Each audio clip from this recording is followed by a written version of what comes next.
Hei! Labdien, Strenčos! Kā jau kārtīgiem jauniešiem, mums labāk patīk slidot tur, kur viss bīstamāk. Šeit, Purvā, mums ir bijis standarta laukums, bet šogad izstāsta, ka nesanāks, jo ūdens līmenis ir pārāk zems. Tad mūsu rezerves variants ir mūsu mīļā Gauja, kura izveidot visvairāk un vislielākos hokeja laukumus. Esam arī spēlējuši tādās vietās kā šī.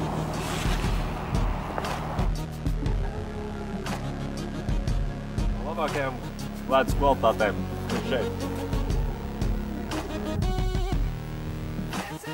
Gaujas attakā. Mūsu senči spēlē šeit, Bekmēna laukumā. Šeit viņiem bija borti, apgaisma, un tur bija ģērbtuvs. Tā pēdējos gados, apvienojoties Strenču domē un Strenču vidusskolai, laukuma liešana tiek organizēts šeit, pie Strenču vidusskolas, sporta laukumā. Vārti tiek novākti, un šeit tiek uzlaists laukums.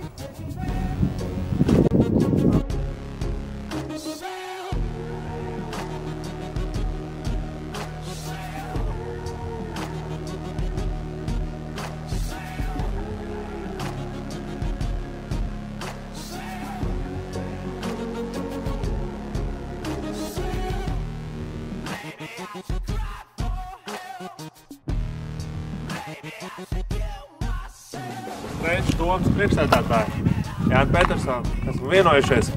Laukuma izveidi varētu arī turpināt šeit. Ideāli būtu borti, vārti mums ir metāla, ko mēs varētu labāk vēl tīklu palūkt. Un apgaismas ierīces vienīgā, kas mums ir šeit pat pie skolas, kas apgaismos tikai puslaukumu. Spēni būtu, ja Strenču vidusskolēniem varētu salasīt ar kādu slidu komplektu. Jo gribētāji daudz, bet slīdes nevar atļauties visi.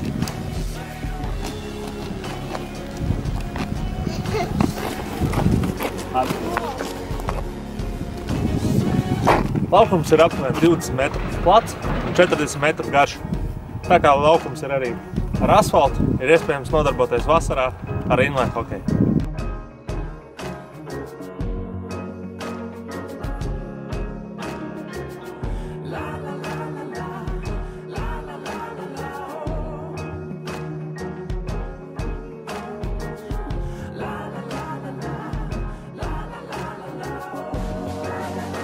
That's it.